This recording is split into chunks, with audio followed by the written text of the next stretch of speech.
is our team will be change mechanisms in psychotherapy with depressed adolescents, and we have two presenters today.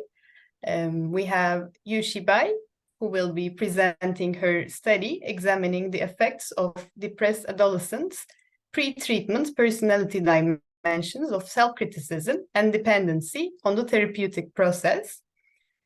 She is a research associate at the University of Manchester. And our second presenter is Malenka, who will be presenting her pilot study exploring the role of interpersonal variables as predictors of change in adolescent psychotherapy. And she is a PhD student based at the University of Buenos Aires. And our discussant today will be Professor Randi Ulberg, who is a professor and the leader of the Unit of Child and Adolescent Psychiatry at the University of Oslo. And she is also the chair of the Treat Me Research Network. So I guess we can start with our presentations, and Yushi will start first. Yes, thank you. And also, maybe we should remind that after the presentations, we'll have some time for discussion and some questions from the audience. Yeah, sure. Thanks, Dilara. I will now share my screen if you don't mind, and I will just start my presentation for today. I hope you can all see my screen right now. Great. Okay. So today I'm going to present one of my PhD studies, which were conducted in University College London and Anna Freud Center. Is basically look at the two personality dimensions, which is self-criticism, dependency. I look at how they would influence the treatment outcome for adolescent depression through the consideration on the role of therapeutic alliance. And this study is supervised by Professor Patrick Luyton and Professor Nick Midgley. So before going too detail about these two personality dimensions, I just want to look at the setting of the study first. So why focus on adolescent depression? As you may be all familiar with, depression has high prevalence during adolescence, and it also has high rate of persistent into adulthood. It also causes long-term negative consequences, such as increasing the risk behavior, self-harm, and more severe, increasing the suicidal ideation and attempts. Fortunately, a range of effective psychotherapies has been recognized, such as cognitive behavioral therapy, the short-term psychoanalytic psychotherapy. However, still a substantial number of patients fail to recover, or they relapse after treatment. For example, a large randomized clinical trial in the UK, the improving mood with psychoanalytic and the cognitive therapy, short as the IMPACT study here. So their study actually found the remission rate across the treatment conditions at the end of the treatment was around 60%, with 11 of the participants show relapse after at the follow-up stage.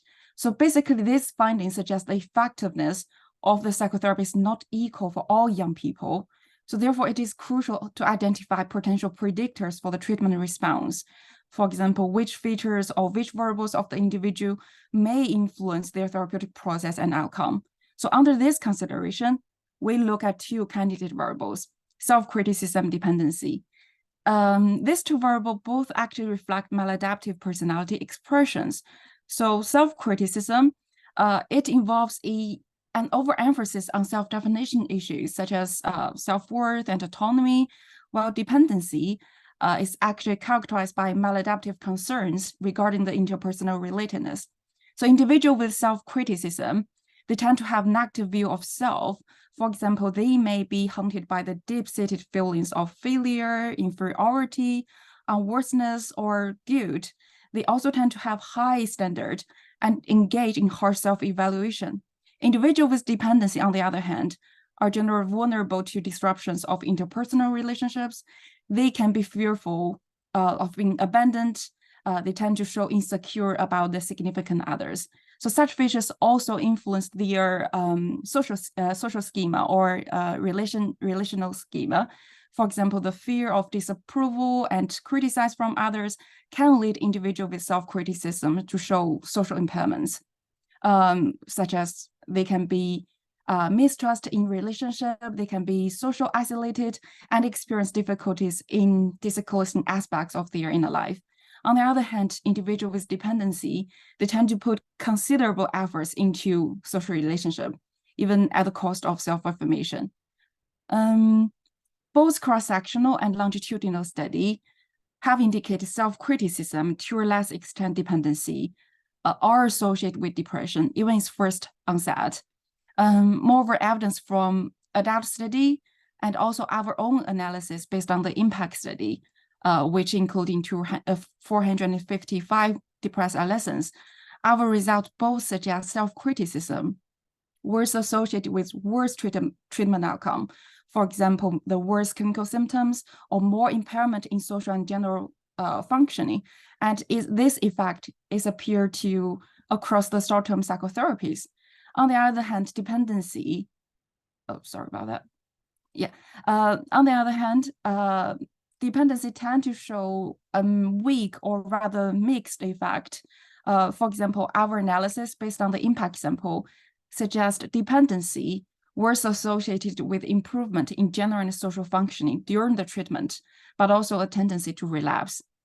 So one possible explanation is that it is possible that individuals with self-criticism may bring their negative social schema into the therapeutic settings.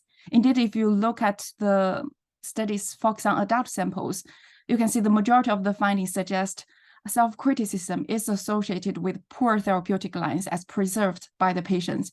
For example, there is a series study using TD therapy data, which investigated 215 adolescent depression depressed adults.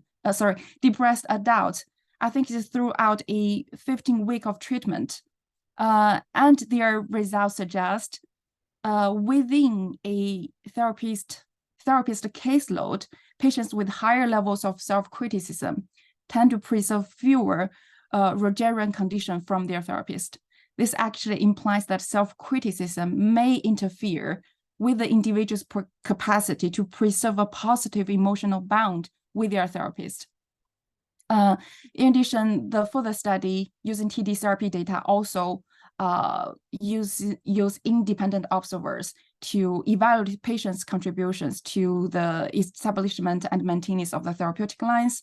And the results suggest while pre-treatment dependency was unrelated to patients' contributions to the therapeutic lines, self-criticism significantly associated with fewer patients' contribution to the lines, especially in the later stage of the treatment. And this association mediated the negative impact of self-criticism on the treatment outcome. So basically, such findings appear to be promising in terms of help us to understand the change mechanism and to understand the negative impacts of self-criticism on the therapeutic outcome. But previous study, they tend to focus on they were largely focused on adult samples. So the question is, can they be generalized into adolescents population? Moreover, previous studies, they were largely focused on the therapeutic lines as preserved by patient. However, the therapeutic process actually involve the interactions between patients and therapists. So which means the patient's maladaptive personality expressions may also influence the therapist's attitudes and their evaluations on the therapeutic lines. And lastly, there are limited research on the role of gender. However, it has been suggested gender incongruent feature, that is higher levels of self-criticism in women or higher levels of dependency in men, tend to be associated with increased risk of psychopathology. So this may be because disciplining those traditionally gender incongruent features may increase the chance to receive the external judgment or criticism, which can increase their chance to experience emotional distress or even symptoms. So based on that, the present study, therefore ask two main research questions. First, we want to investigate whether the young people. Oh, sorry about that.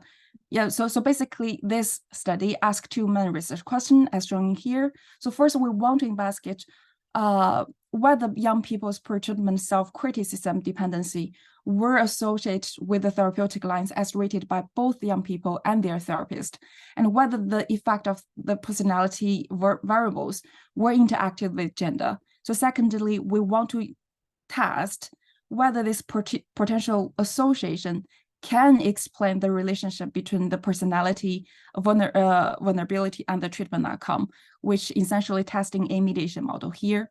So to address the first research question, actually to address both of the questions, we use the data from the impact study, which contained 465 clinical depressed adolescents who randomly assigned to receive cognitive behavior therapy, short-term psychoanalytic psychotherapy, and brief psychosocial intervention.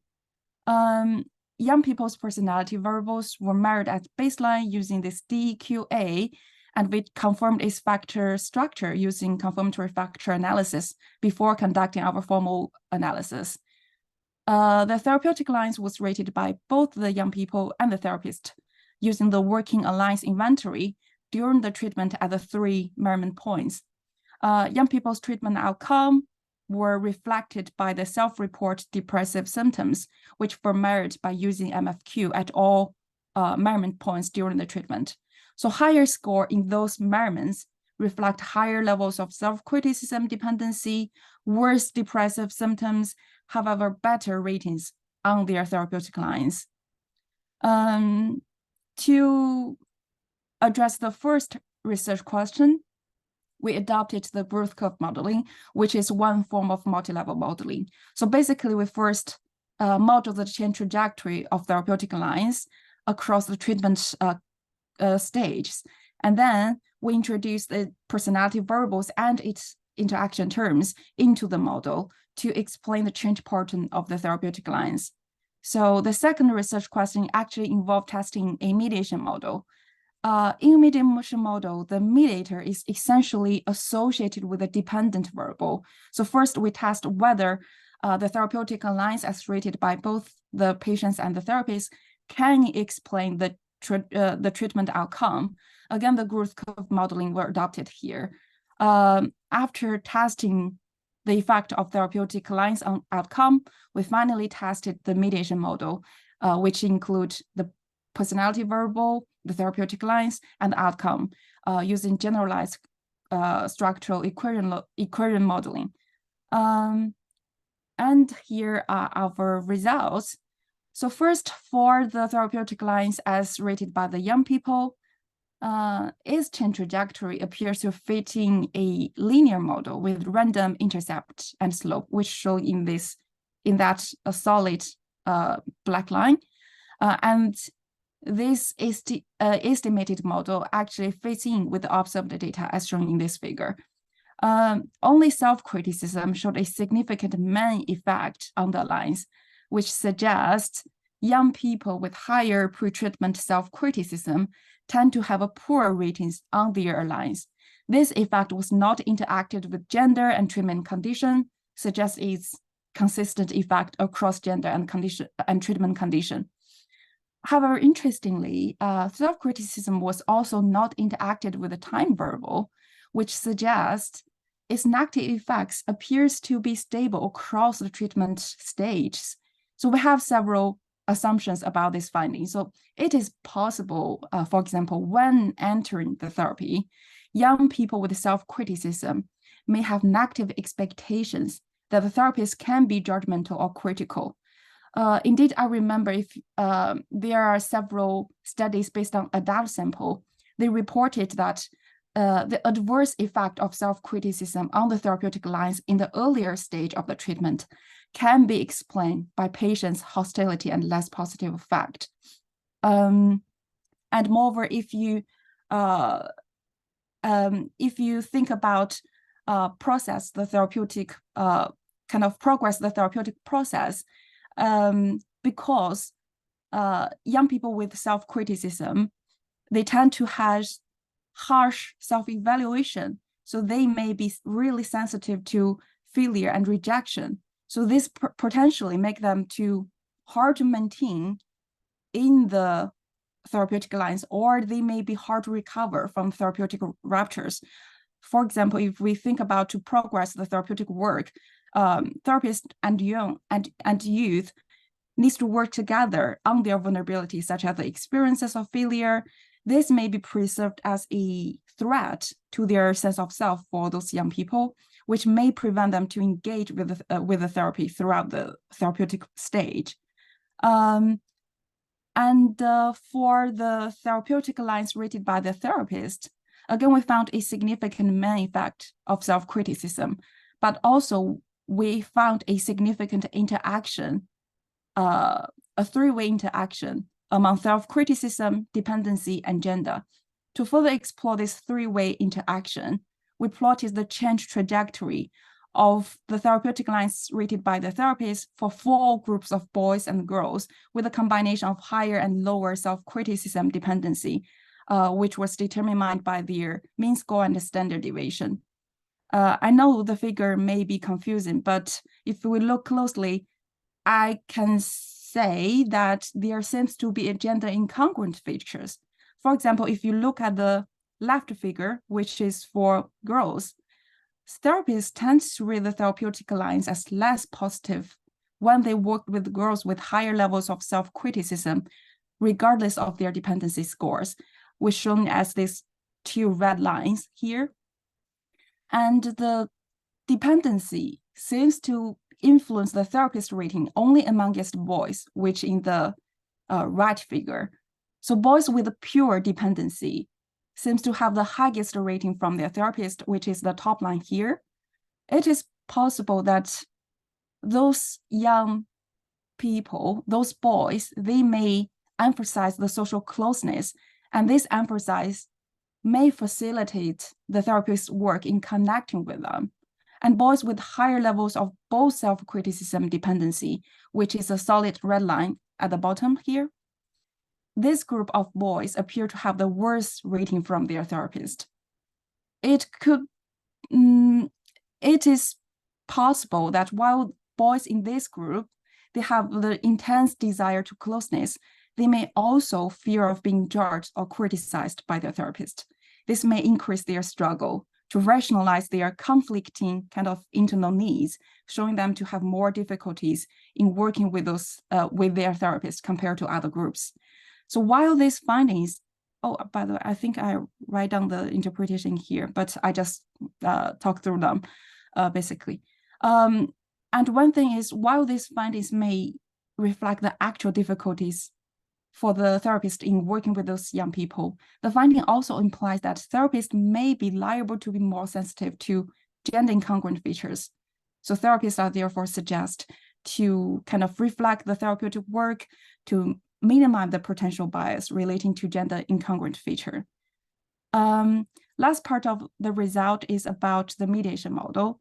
So as I mentioned before, we first tested the effects of therapeutic lines on the treatment outcome, and only young people rated therapeutic lines were significantly associated with their depressive symptoms reduction.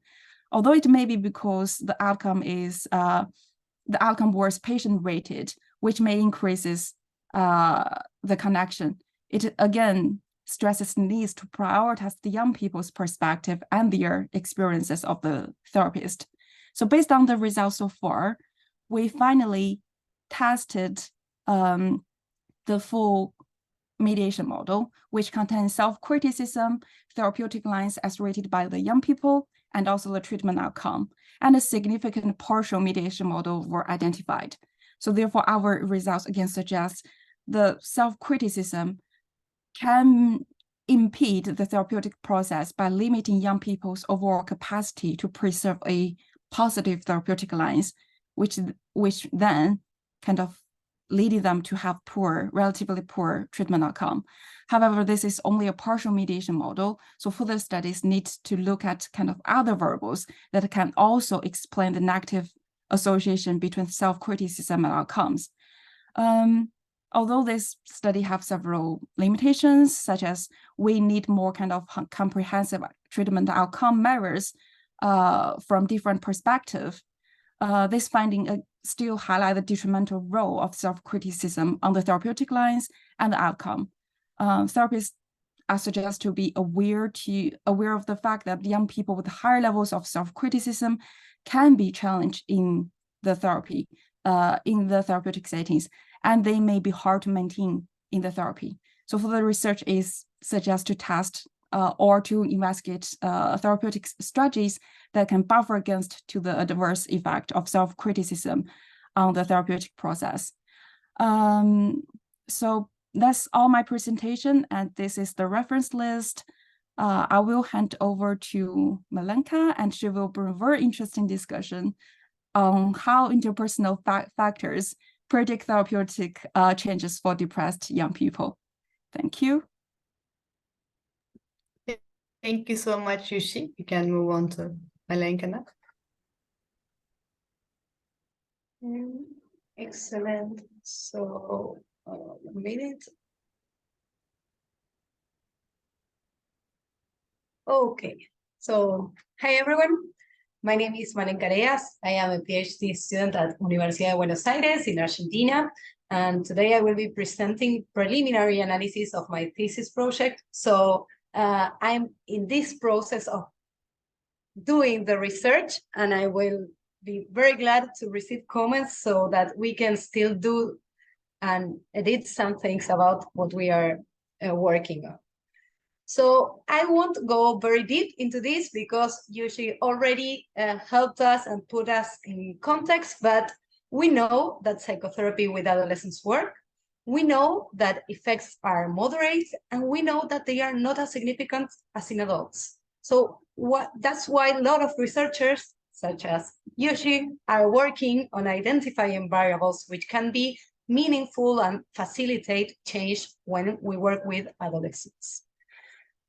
So we know, because of research focused in adults, that interpersonal factors are very important in psychotherapy, and that they have a fundamental role in it because they act as etiological and maintenance factors. We also know that there is a relationship between interpersonal problems, therapeutic alliance, and treatment outcomes.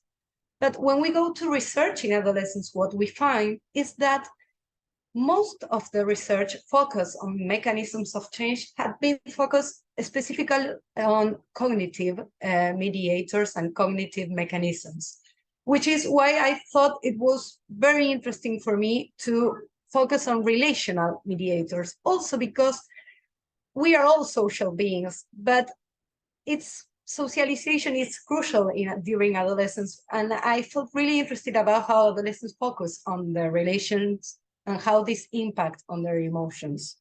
So, unluckily, we are like maybe Jon Snow right now. It's not that we don't know nothing, but we know very little, which can be kind of frustrating when working in psychotherapy with adolescents. That's why this study was planned to know the role of different interpersonal variables in treatment with adolescents, specifically with depression. And these variables were interpersonal style, interpersonal problems, and therapeutic alliance. So, for understanding interpersonal style and problems, we based on the circumplex model theory. And this theory explains that in the process of interaction, subjects positions in 8 different typologies of interpersonal ways of relating, which are distributed in these 2 axes or dimensions, like you can see here, that are agency and communion. Communion dimensions describes like how important it is for that person to establish close relationship with others. This means that in one pole, we will have people who may have issues of coldness or indifference, and in the other pole, we will have people who maybe are too dependent. And in agency dimension, we will be focusing on how important for people is to influence other people or to be influenced by other people. This means people who maybe can be very dominant or who can be non-assertive or have some issues with submission. So we know, because of research in adults, that people who are usually in this quadrant are people who get better results or better outcome after psychotherapy. And people who are in these two quadrants are those who maybe have more difficulties with the process because they also have more difficulties when establishing therapeutic alliance. But all this information, we have it only for adult samples. So our hypothesis that this is not something we will be trying to corroborate in this presentation and particularly today, because this is preliminary, these are preliminary analyses, but what these are the guides of our study, and are that stronger therapeutic alliance could be associated with a better treatment outcome, that also modification in certain interpersonal styles could be associated with better treatment outcomes, and also that adolescents with higher levels of interpersonal problems may benefit less from cognitive integrative treatment for depression.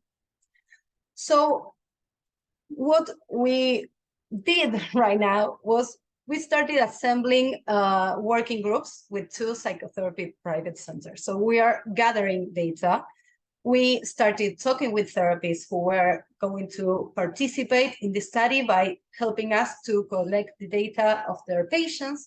So we started thinking which would be the most viable way of doing this, which kind of instrument we should use for this to be useful, quickly, not too bored for patients, and not to add more tasks for the therapist. So once we did this, we established a protocol and we determined the sample characteristics, and we started collecting the data. And I think I look like this cartoon because every time I have to talk with therapists, I'm kind of desperate.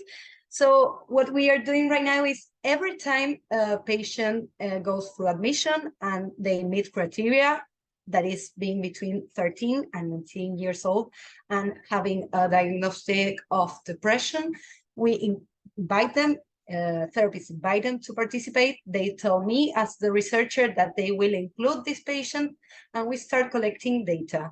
And after that, I give them feedback about the patient evolution. So we have 4 instruments that are measured in 4 different sessions. We have these measures in session 1, 4, 8, and 12. And we have the depression, anxiety, and stress scale for outcome measure. We have the working alliance inventory in its short form for therapeutic alliance. And we have 2 instruments that are constructed in circumplex model, that is the children and adolescent interpersonal survey for interpersonal style, and the IIP for interpersonal problem that is only measured on the beginning in session 1. We are only using this variable as a predictor. So after a lot of work and being kind of exhausted, we had 24 participants when we ran this analysis. That was like for SPR conference in June. Luckily, today we have 33 participants, so we are increasing our number of participants. 71% of them are female, 29% are male, and the mean age is 16 years old. And for the analysis, what we are doing is we are running multi-level models, which account for the dependency of data. When it's nested, we have several measures for each patient. And in common language, this helps us to determine the effect of these variables in the outcome. So I won't go deeper on equations because I think we don't like this very much, at least I don't, but we need to know how we are doing this. We are running the multi-level model with the DAS scores as outcome measures. And what we are doing is measuring overall level of alliance and how this varies during treatment. We are doing exactly the same, but for interpersonal style. And for interpersonal problems, as I said, we only measure this at baseline, and we run a model including time to understand how interpersonal problems could predict those changes.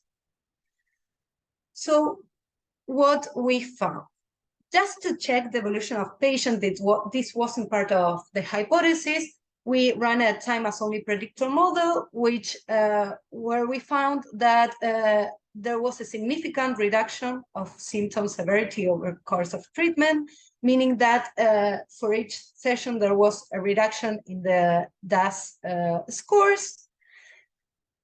Regarding therapeutic alliance, we found there was a significant within effect, which means that when patients increase their therapeutic alliance, they also have a significant decrease on levels of depression over the course of treatment. Remember, this was from session 1 until session 12.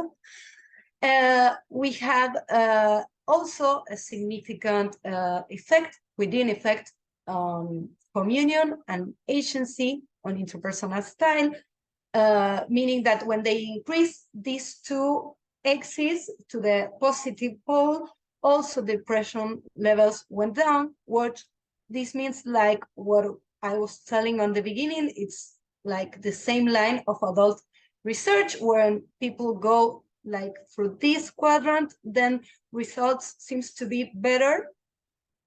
And in relation to interpersonal problems, we did not find any significant effect of this baseline interpersonal distress on outcome. So we found there's a significant reduction of symptom severity. We also found that there is a significant effect of therapeutic alliance, and that there's a significant effect of interpersonal style, increasing communion and agency on also operational levels.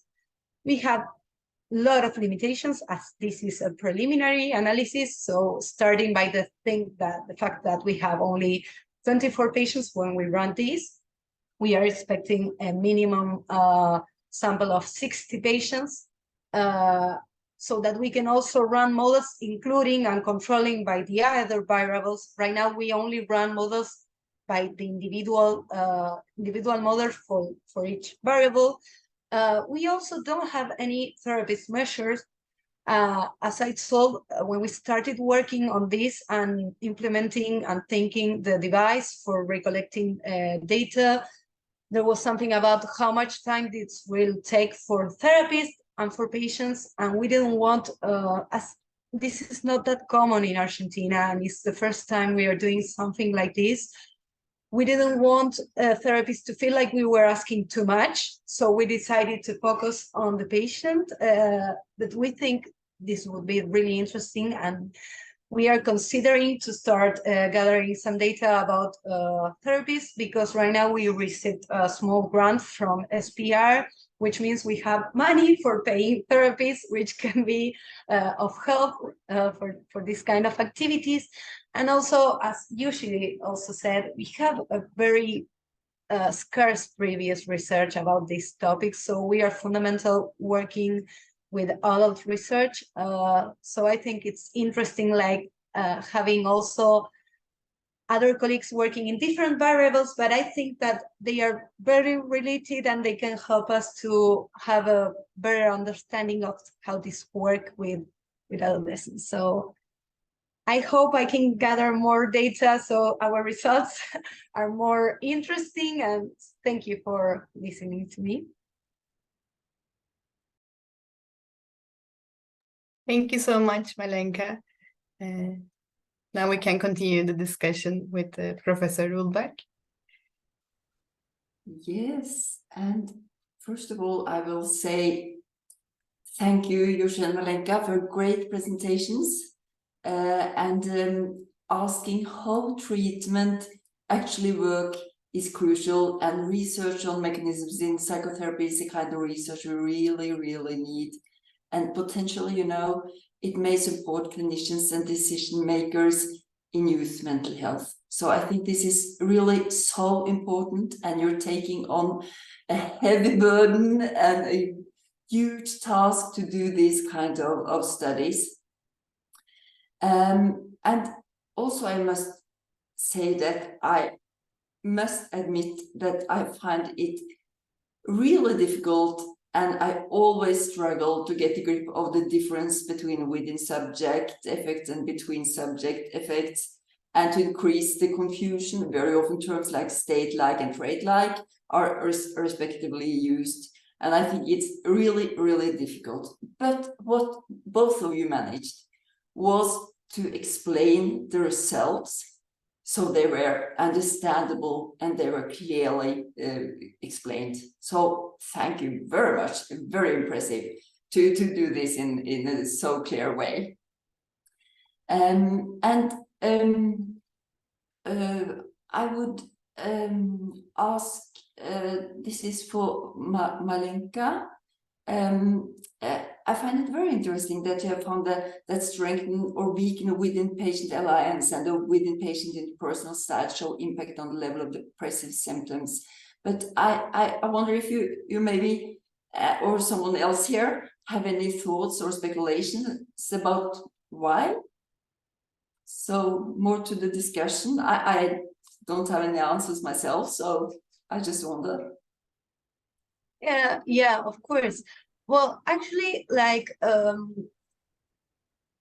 in adults research, what we found is these people who have like more confidence, somehow I think it's very related to Yushi variables, because they are related on how we feel about ourselves when we don't have so many distress when relationing, when we have to relate with others. So these people who have lower levels of difficulty, or who find themselves like they are friendly, they are honest, they don't feel alone, that has to do with how their style, they define themselves in relation to others. They usually have more it's more easy for them to relate with the therapist too. So I think like we know, like, sorry, because I have this nothing, never mind. Okay, so I think that there's a relation there, like people who feel that having a bond and a relation with the therapist is not a challenge, but something that it's easy to establish. Then they also have some I don't know, they find easier to undergo the process of therapy. I feel like in depression, we have this thing about being lonely, feeling lonely, people like maybe getting close and don't want to interact. This feeling of loneliness and how we have problems with relating with each other are also related to feeling sad. Or so yeah, I think it comes from there, but I don't actually know how this works with adolescents. Oh, and also I want to add that the thing that you have research into personal style, that's in itself is great, as you commented from the reference to the Tobner study. It's lots of cognitive, not a lot studies on mechanisms, but most of them are on cognitive mediators, and that's good. But we also need interpersonal, for instance. So I think really that's great that you have done that.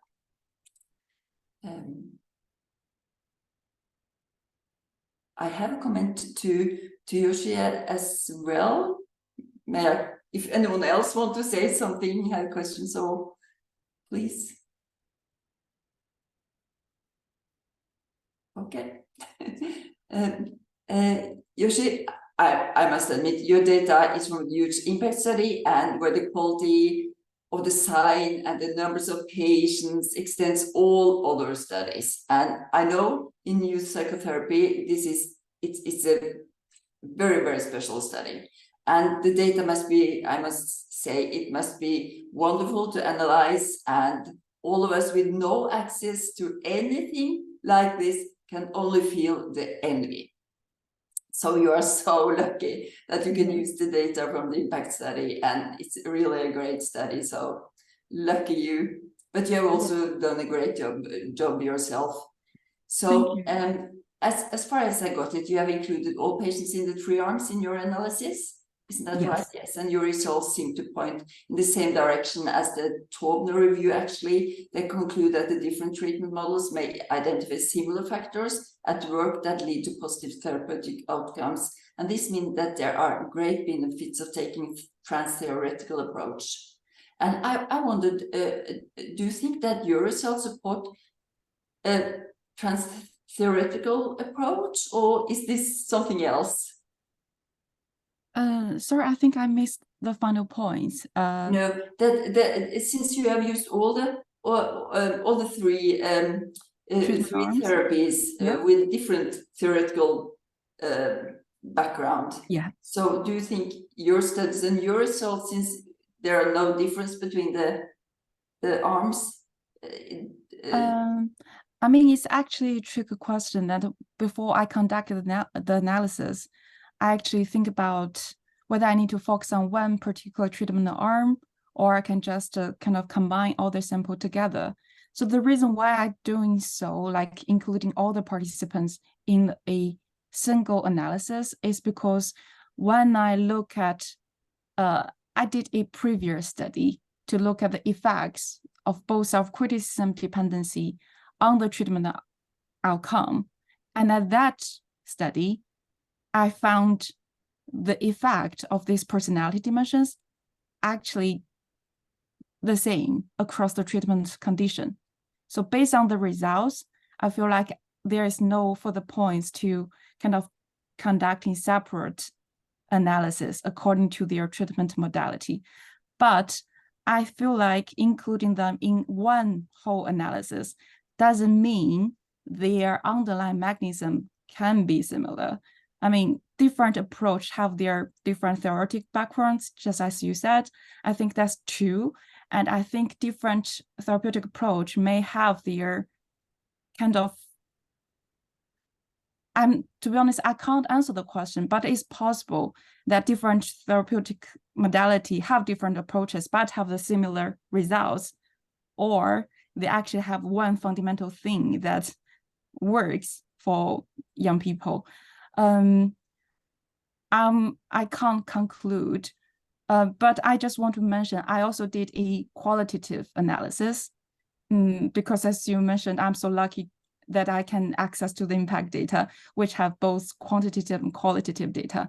And I explore the therapeutic experiences of young people with higher levels of self-criticism and explore their therapeutic experiences. And I also didn't kind of selecting their treatment arm and including participants from all these three treatment arms. And to be honest, based on their interviews, I also didn't find particular kind of more significant result, although I think one or two participants mentioned they prefer more structural therapeutic structure for those young people with higher levels of self-criticism. And I think it's possibly because those structure kind of therapeutic kind of sections can give them the sense of success or the sense of agency.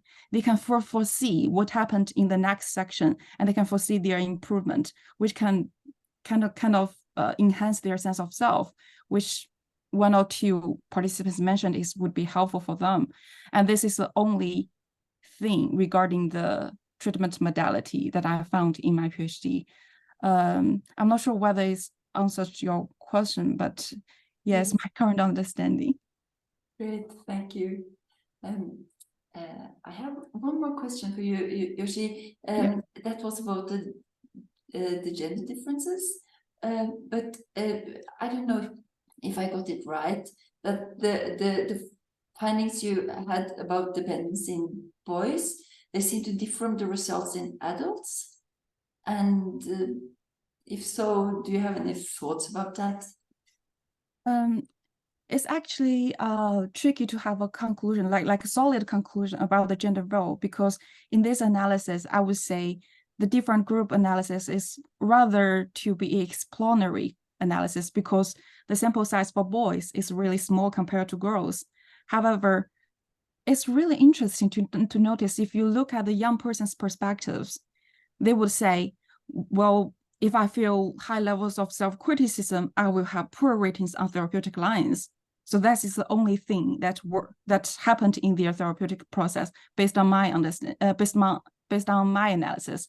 However, if you look at the therapist rating, they will say, oh yes, for girls, yeah, it is true. The self-criticism, if I notice a girl with high levels of self-criticism, I would tend to rate it as worse therapeutic lines.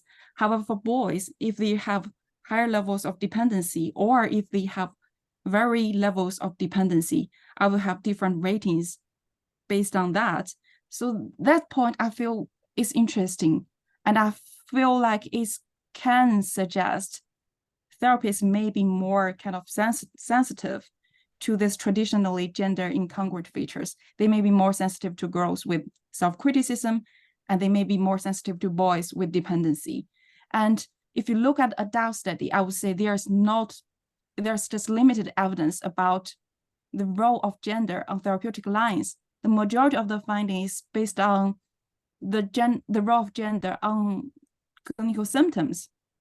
For example, if an individual displays gender incongruent feature, they may have higher risk of developing mental disorders. Indeed, in my own analysis based on the impact study, I look at the baseline data. So this gender incongruent feature, like higher levels of self-criticism in girls and higher levels of dependency in boys, associated with worse anxiety, obsessional compulsive symptoms, and there's last one, present suicidal ideation. You can see it's actually associated with kind of higher risk of psychopathology, but it also have somehow, but it's interesting because I didn't find any gender role in terms of the treatment outcome. However, I found the gender role in the therapeutic lines as perceived by the therapist. So I would say it's only an exploratory analysis. It's interesting, but definitely need more kind of robust analysis to confirm its effect.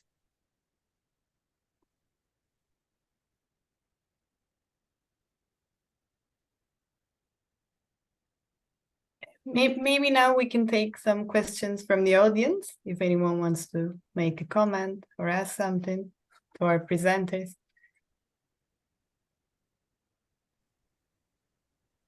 Oh, I can go maybe. First, I'd like to congratulate both Malenka and Yushi for this excellent work. I think it's, I mean, we all know therapeutic alliance is an important change mechanism, but we also see from your work that it varies based on patient characteristics, and therapists need to also approach this differently based on patient characteristics, which is so important in terms of clinical implications.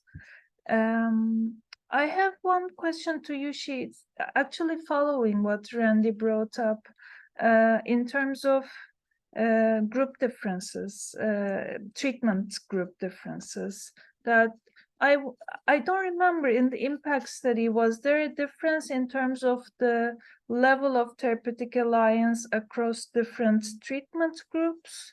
And was did you look at like three-way interactions with treatment group, gender, and interpersonal variables in predicting outcome, not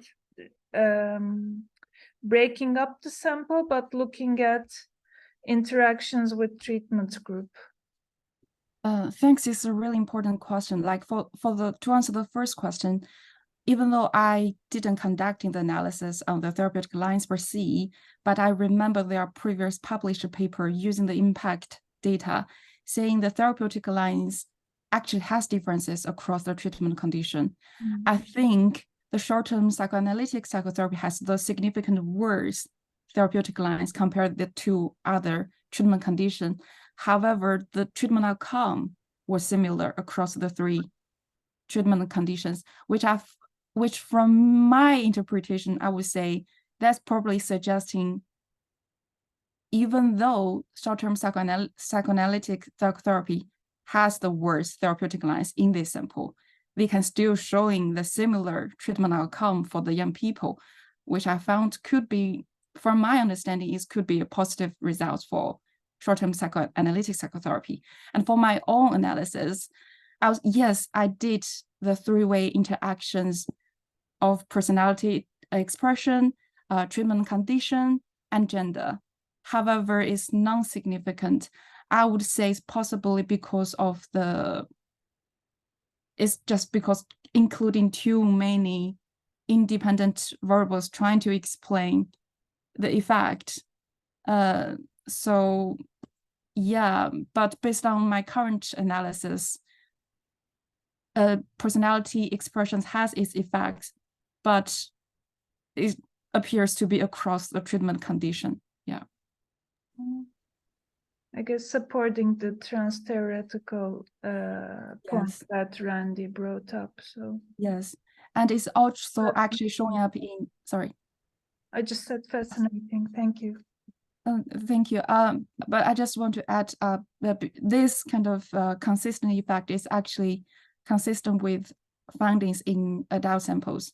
So if you look at the meta-analysis on the personality expressions on adult therapy, you can also see the consistent effect across the treatment arms for short-term psychotherapies.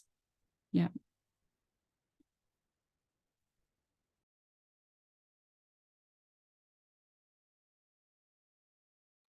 Maybe I can ask one question to Malenka, if it's okay. Yeah, Malenka, I was curious about if you're planning on looking into the relationship between the interpersonal problems and the alliance, because I think you didn't, right? Yeah, I didn't. I thought maybe Yeah, similar to Yushi's study, maybe the young people with certain interpersonal problems might have better or poorer alliances in your sample too. completely. Yeah. The thing is, as we have only these 24 participants when we run this preliminary analysis, the models, we couldn't include interactional models, or also, like Yushi was saying, like including more than one, not only more than one, but different variables for the multi-level models. That's why I said they were like individual. But yes, the idea is to study the interactional effect and also to control by the other variables, so that we can know how this goes affecting outcome, therapeutic alliance, and interpersonal style. Mostly interpersonal style, because it's the one we are observing during the 4 different sessions. But what we found as interpersonal problems also is that higher levels of interpersonal distress are related with worst alliance and worst outcomes. So yeah, I think we will try to go through more complex analysis, but we still have to wait for patients to appear. And I think also we will try to interview also patients and therapists for qualitative information, because as we are in the middle of the sampling gathering data, I think we can also consider suggestions and also consider if we can add some other instruments or variables, like understanding also what the therapists are doing, measuring interventions, because we are working in cognitive integrative therapies, but we are also measuring interpersonal and relational variables, which I think it's interesting if we consider like Towner and a lot of meta-analysis and work we are seeing with trans-diagnostic and trans-theoretical studies, because these variables affects patients, although the treatment can be related or focus on cognitive variables or cognitive interventions, but how this affects also how we feel with others and relations. So yeah, I think there are a lot of things we can consider to improve the work. Thank you so much, Malenka. I guess we have to end slowly. We're out of time. Yeah. Thank you so much for being here, everyone, for the amazing presentations, Malenka and Yushi. Thank you so much. Yeah. Thanks all. It was really nice listening to Yushi, I listened to Korean HDR, but it was different. So I'm very happy we could have this conversation, and hope to see you soon, all of you.